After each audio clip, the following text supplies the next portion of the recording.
Buongiorno e benvenuti alla rassegna stampa di oggi, mercoledì 22 aprile. Partiamo con la lettura dei quotidiani nazionali, aperture dedicate agli insulti, alle offese anche di carattere sessista fatti da un presentatore russo alla nostra premier Meloni, e poi allo stallo dei negoziati fra USA e Iran, negoziati che ieri avevamo annunciato ma che invece si sono interrotti prima addirittura di cominciare. Allora vediamo in primo piano il Corriere della Sera. Mosca, insulti shock in TV a Meloni, l'attacco in italiano, un italiano stentato da parte del conduttore Soloviev, la replica propaganda di regime, la solidarietà di Mattarella ma non solo. E poi in Iran saltano i negoziati, rinviato il viaggio di Vance, vicepresidente americano, a Islamabad. Repubblica, anche qui da Mosca, insulti in TV a Meloni, il conduttore filo Putin accusa la premier di aver tradito gli USA, lo vedremo ancora meglio più avanti. E poi c'è il decreto sicurezza, caos dietro fronte del governo, in particolare sulla norma che prevede incentivi agli avvocati. Anche La Stampa mette al centro questa fotonotizia che accosta appunto il presentatore, il conduttore della TV russa vicino al Cremlino, e dall'altra premier che è stato bersaglio dei suoi attacchi. Ma adesso andiamo nel dettaglio di questo attacco. Il propagandista del Cremlino la chiama Meloni carogna fascista, ma non solo, c'è tutta una sfilza di insulti, eccolo qua, lo vediamo, vergogna della razza umana, bestia umana, idiota patentata, che brutta donnuccia cattiva, sono solo alcuni degli insulti che gli ha rivolto da questo Soloviev, considerato un conduttore TV ma soprattutto gran ciambellano della propaganda putiniana. Insulti pronunciati durante un programma in TV in un italiano traballante, con lunghe pause tra un'offesa e l'altra per creare ancora più effetto, in russo. Poi va avanti accusando questa carogna fascista di aver tradito i suoi elettori perché si era candidata con slogan del tutto diversi. Il tradimento è il suo secondo nome, ha tradito Trump a cui aveva giurato fedeltà, conclude. Fine dello show di questo Soloviev. Ovviamente solidarietà da tutte le forze politiche. Antonio Tajani ha convocato l'ambasciatore russo, e anche il Schlein si trova per la seconda volta in poco tempo a manifestare solidarietà alla premier Meloni. Intanto vediamo che cosa è successo a Islamabad, dove doveva tenersi il secondo round di negoziati fra Iran e Stati Uniti, ma così non è stato. L'Iran non si è presentato, Vance ovviamente non è più partito, USA e Iran litigano su tutto. Poi la proroga della tregua annunciata da Trump, una proroga a tempo indeterminato. Il cessate il fuoco resta infatti in vigore a tempo indeterminato, così come il blocco navale a Hormuz, per consentire alle trattative di proseguire. Lo ha annunciato il presidente Donald Trump alla fine di una giornata piena di tensione e di colpi di scena giocati sull'orlo della guerra. Ma proprio la chiusura del Golfo di Hormuz è uno dei punti su cui l'Iran insiste e su cui non è stato accontentato. Quindi tutto fermo, bocce ferme, mentre vediamo che cosa succede. Non si parla più di missili o regime change, tutto ruota attorno alla rinuncia all'uranio arricchito. Il tycoon, dice Natalie Tocci sulla Stampa, ha ridotto le sue pretese, ma così i Pasdaran giocano al rialzo. E qui vediamo i guardiani della rivoluzione che gridano slogan durante una parata militare a Teheran. All'inizio del 2026 Washington sosteneva di non voler cedere un millimetro dalle proprie richieste, fra cui c'era l'azzeramento dell'arricchimento di uranio, la fine del programma missilistico iraniano e l'interruzione del sostegno alle milizie filo-iraniane, più una implicita minaccia di cambio di regime. Tutto questo appunto non è stato portato avanti, si negozia in particolare sui famosi 440 kg di uranio arricchito ad una percentuale tale da permettere la costruzione di diversi ordigni nucleari. In sintesi, Trump desidera disperatamente un accordo, ma l'unico compromesso disponibile è assai meno vantaggioso per Washington rispetto a quello che avrebbe potuto ottenere prima della guerra, con i famosi negoziati che erano in corso e che si sono interrotti bruscamente proprio a causa dell'attacco. Vediamo cosa succede invece sull'altro fronte a Teheran. Teheran che ha perso il suo leader, ha perso nel senso che è stato gravemente ferito e non compare più. Nel cuore del regime teocratico si sta consumando uno scontro soprattutto sul controllo del potere e l'assenza di un leader alimenta le faide interne. La rigidità ai negoziati è anche frutto di questa, non soltanto quindi dalla sicurezza di avere in mano la carta dello stretto di Hormuz, il collo di bottiglia da cui passa il destino del petrolio mondiale, ma affonda anche nelle faide interne che hanno lacerato il regime dopo l'uccisione della guida suprema Ali Khamenei. Da una parte ci sono gli intransigenti in uniforme o comunque orbitanti attorno ai guardiani della rivoluzione, dall'altra i pragmatici, figure centrali della delegazione, convinti che solo il dialogo possa evitare il tracollo dell'economia e salvare il paese dal baratro. Quindi anche qui la divisione tra falchi e colombe. Un tempo questi scontri restavano chiusi nelle stanze del potere, ora esplodono in pubblico tra i social X, televisioni e le agenzie di stampa, anzi pare che abbiano ferocemente litigato anche all'interno della delegazione presente a Islamabad per il primo round di negoziati. Nel frattempo, appunto, che le parti in causa litigano fra loro e al loro interno, naturalmente tutto il mondo paga il prezzo, in particolare sui trasporti, per l'impennata dei prezzi del carburante su strada, ma anche per le navi e soprattutto per gli aerei. Che estate sarà? Si interroga allora il Corriere della Sera. In calo le prenotazioni per la stagione. L'Unione Europea dice sì al rimborso se un volo viene annullato a causa dell'eccessivo costo del kerosene, nessun risarcimento invece in questo caso. Gli operatori del settore mostrano ottimismo, anche se le agenzie di viaggio, ricevute per la prima volta dal neo ministro del turismo Gianmarco Mazzi, hanno mantenuto un approccio positivo di fronte ad un'estate che rischia di essere molto incerta. Le destinazioni interessate dal conflitto registrano ovviamente cali importanti, pensiamo appunto per esempio agli Emirati Arabi, a Dubai, ma in vista dell'estate è utile rivolgersi alle agenzie per aggiornamenti e cogliere opportunità di idee e viaggi alternative, possibilmente diciamo lontani dall'area del Golfo e zone limitrofe.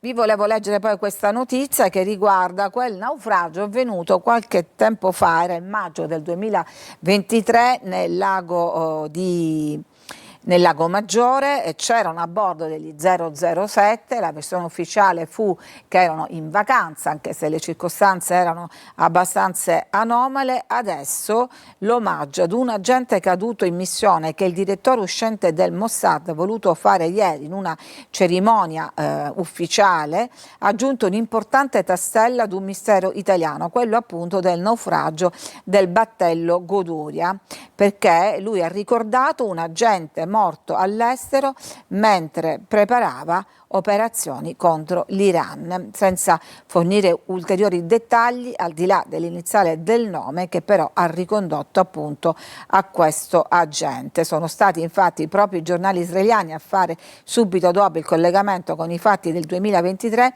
identificando l'agente con questa iniziale con quell'agente morto nel naufragio del Lago Maggiore. Ulteriore conferma a quanto già si sapeva da tempo, la tragica gita in barca dove morirono 4 persone era in realtà un incontro tra spie che mettevano possibilmente appunto dei dettagli e non insomma una gita in barca come ci volevano far credere. Veniamo poi al decreto sicurezza. La Stampa titola cortocircuito sicurezza, in particolare l'impiccio è sui soldi, l'incentivo agli avvocati per favorire i rimpatri. Meloni frena, nessun pasticcio, ma è pronto un decreto ad hoc per chiedere le correzioni chieste dal Colle, cioè dal Presidente della Repubblica, proprio su questo punto. E poi c'è anche tanta cronaca, il figlio lo minacciava con il coltello, poi il padre l'ha colpito con l'ascia, si ricostruisce la dinamica di questo figlicidio, se lo vogliamo chiamare così, da parte del genitore. Gli avevo detto di alzarsi, l'arma che ho usato, perché gli hanno chiesto come mai aveva in casa un'ascia e lui risponde: l'avevo sequestrata a lui. E si chiariscono anche tanti dettagli su quell'altra storia, quella del ragazzo ucciso dall'amico, il corpo ritrovato dopo più di un mese. A quanto pare c'è stata una lite per futili motivi tra due amici, poi una frase detta in tedesco in riferimento ad una ragazza morta, la reazione è la coltellata.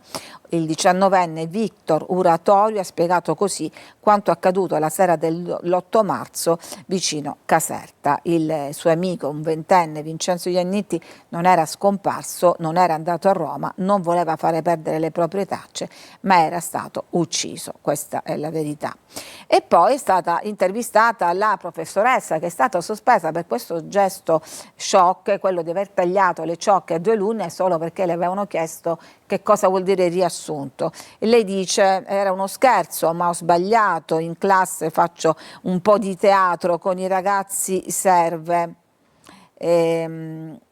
Da settimane minacciavo scherzosamente i ragazzi di spuntare loro le doppie punte se non avessero smesso di fare confusione in classe. Ovviamente ogni volta si faceva una risata. Come mai, le chiedono mercoledì, l'ha fatto? Ho usato una forbice da carta piccola con le punte arrotondate, mi hanno chiesto a turno dove scrivere alcuni esercizi dietro il foglio, eccetera. Ho spiegato, insomma, era stata irritata da queste varie richieste di chiarimenti, ho recuperato le forbici, ho tagliato un ciuffo ribelle di una ragazza con cui sapevo di potermi permettere questa azione. Lei però all'inizio è stata allo scherzo, poi un'altra ragazza mi ha chiesto di tagliare un ciuffo anche a lei e poi invece naturalmente il caso è scoppiato con i genitori. Andiamo in questi ultimi minuti a questo premio. Oggi è la giornata della Terra. Per la prima volta i premi Goldman, considerati i Nobel verdi per l'ambiente, sono stati assegnati solo ad attiviste donne. Ecco come. Abbiamo tutte queste donne: l'ecologa dalla Nigeria, una scrittrice del Regno Unito che si batte contro le trivellazioni petrolifere; dagli Stati Uniti la leader di questo popolo indigeno, gli Yupik, contro una miniera che distrugge il suo ambiente; ancora dalla Colombia, dalla Corea del Sud, dalla Papua Nuova Guinea, tutte donne che si battono per il rispetto dell'ambiente. E per chiudere vi ripropongo la notizia che ho letto anche prima: c'è questo gesto eroico di questo carabiniere che si è ammanettato ad un uomo che voleva buttarsi da una scogliera, gli ha detto: se ti butti io muoio con te, e quando gli ha raccontato che aveva un figlio piccolo ha deciso di rinunciare. È un carabiniere, un brigadiere di Foggia, che tra l'altro non è nuovo a questi gesti. Ci fermiamo, c'è una breve pausa, poi torniamo per dare un'occhiata ai quotidiani regionali e all'informazione siciliana in generale. Bentrovati alla seconda parte della rassegna stampa di oggi, mercoledì 22 aprile. Dedicata all'informazione regionale. Partiamo allora dal sito Sicilia Web con le ultime ore. Questa per esempio a Niscemi frana anche la mafia, un gioco di parole per parlare di questa operazione che ha portato in carcere 35 persone, un'operazione antimafia che ha visto impegnati 200 carabinieri. L'indagine ha scoperchiato l'infiltrazione del clan locale, in particolare nel settore della raccolta degli oli vegetali esausti. I mafiosi che imponevano accordi a ditte specializzate del settore che erano colluse. Alcune aziende infatti per un valore di 6 milioni di euro sono state sequestrate. E poi c'era anche il traffico di droga. E poi vediamo quest'altra notizia: agenti aggrediti a Piazza Lanza, detenuto scaglia padella contro un ispettore. Evidentemente era l'unica arma a sua disposizione, era uscito dall'isolamento per una telefonata e poi ha ferito i poliziotti. Un siciliano sottoposto a regime di isolamento perché autorizzato a telefonare si è improvvisamente scagliato contro gli agenti e ha pure impugnato una padella che aveva in cella, lanciandola contro un ispettore capo e colpendolo allo zigomo.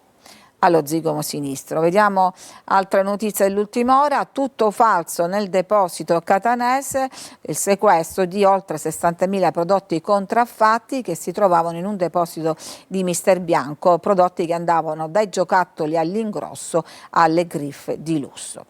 Ma andiamo a vedere adesso i quotidiani. Partiamo da Repubblica Palermo, al centro delle prime pagine il rinvio a giudizio dell'assessore Amata per corruzione, che ha ricadute anche sulla tenuta della giunta, dovrebbe aprire le porte ad un rimpasto. Intanto però è tutto fermo, c'è una sorta di impasse. Braccio di ferro su Amata, il centrodestra va in tilt all'Arsa, le dimissioni dell'assessore a processo per corruzione per ora restano congelate in attesa dell'arrivo dei vertici di Fratelli d'Italia. Lei non si presenta a Sala d'Ercole, saltano i lavori.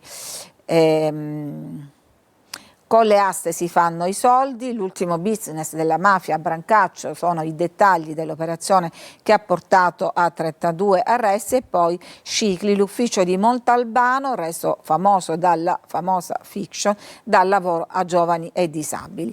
Andiamo adesso a vedere la prima pagina della Sicilia, con questa notizia riportata da vari giornali, la storia di questa protesta degli anziani sfrattati dal centro di aggregazione che frequentavano tutti i giorni, addirittura c'è chi andava mattina e pomeriggio per problemi di pagamenti, si sono barricati, l'hanno occupato a tutti gli effetti, c'era gente anche in sedia a rotelle e col bastone, non ce ne andiamo, e hanno vinto questa loro battaglia. Poi vedremo come l'hanno vinta.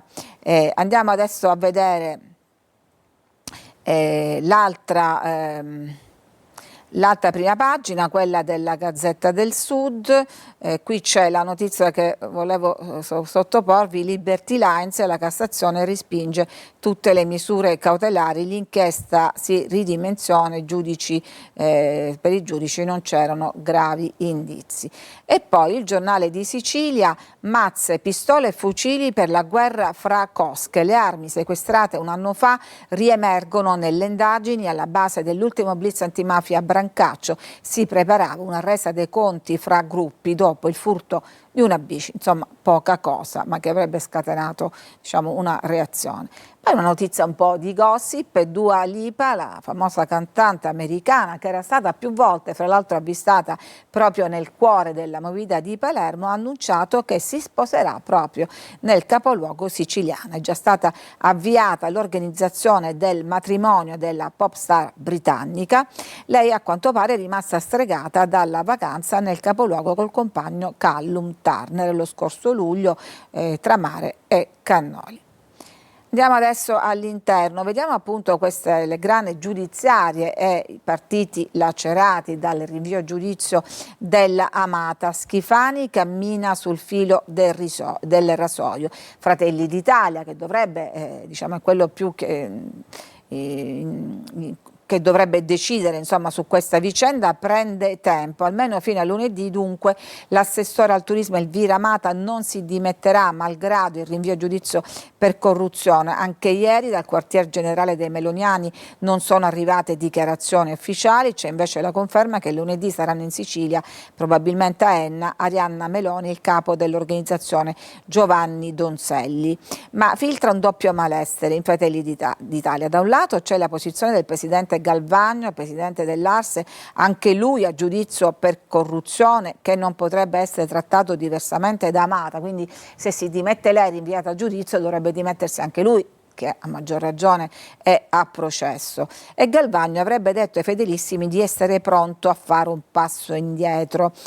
Dall'altro c'è un fronte meloniano che vorrebbe chiedere, dopo le dimissioni della Amata, anche quelle di Luca Sammartino, assessore all'agricoltura leghista, che è già sotto processo per presunte infiltrazioni mafiose e la corruzione al comune di Tramestieri. Allora, se si aprisse questo fronte delle dimissioni, si aprirebbe una crisi di governo e non solo di rimpasto, scrive il Giornale di Sicilia. E poi la notizia che abbiamo raccontato anche nei nostri telegiornali, quella del 14enne danese che era in vacanza a Deloro, la spiaggia di Noto, ed era scomparso fra le onde durante un bagno in mare. Sono andate avanti per 5 giorni le ricerche, alla fine il corpo è stato ritrovato sul fondo, poco lontano da dove era stato avvistato. Lutto a Noto, disperati i familiari, il mare lo aveva trascinato al largo nel corso di una mareggiata e lo ha riconsegnato alla terraferma con il moto della risacca. Un tragico gioco di correnti lo ha riportato al punto di partenza. Pensate che era in vacanza con la famiglia della sua fidanzatina, anche lei evidentemente appena adolescente. Torniamo ad occuparci dell'operazione che ha portato a 32 arresti tra gli esponenti di un clan che aveva imparato, per così dire, a gestire le aste giudiziarie. Fra questi c'era Giuseppe Vulcano, un ragioniere arrestato perché si era messo a disposizione dei clan mafiosi, e lui diceva: io non sono di mezzo alla strada, si vantava, sono nato dietro la scrivania, stiamo facendo una bella cosa. Insomma, non si perdeva mai d'animo, anzi aveva una bella squadra di collaboratori per fare le sue cose belle. Quali erano queste cose belle? Erano gli aggiustamenti delle aste giudiziarie, che evidentemente fruttavano molto bene. E poi c'è invece la storia che vi stavo raccontando prima, dalla prima pagina, l'occupazione da parte dei nonni del centro di aggregazione. Cos'era successo? Enna, il comune, intima di liberare questo luogo, questo centro sociale per gli anziani, ma gli anziani si rifiutano di lasciarlo. Questo posto per noi è vita. Così hanno deciso di ribellarsi, facendo una sorta di resistenza passiva per non lasciare il centro anziani dell'amicizia che si trova a Enna Bassa, che è il loro luogo di ritrovo, ma dovevano lasciarlo dopo che il comune aveva revocato l'affidamento all'associazione che lo ha gestito per 10 anni. Il motivo della protesta è il rinnovo della concessione che dovrà passare attraverso un nuovo bando, ma quello è lo spazio dove ogni giorno gli anziani si incontrano, organizzano partite a carte, a biliardo, organizzano cene, fanno pomeriggi danzanti, e così una settantina di anziani, tutti ultra ottantenni, addirittura qualcuno con la sedia a rotella, col bastone, si sono seduti, hanno inscenato un sit-in, hanno fatto addirittura uno sciopero della fame, sono stati senza bere né mangiare per 6 ore, non è tantissimo, ma insomma hanno la loro età, fino a che il loro avvocato ha trovato una mediazione. A quel punto gli anziani hanno liberato il locale. Qual è la soluzione di buonsenso trovata? Che forse non c'era neanche bisogno di questa operazione. Sarà il comune a proprie spese a gestire l'apertura del centro in attesa che venga fatto il bando per l'affidamento ad una nuova associazione. Insomma, bastava un po' pensarci.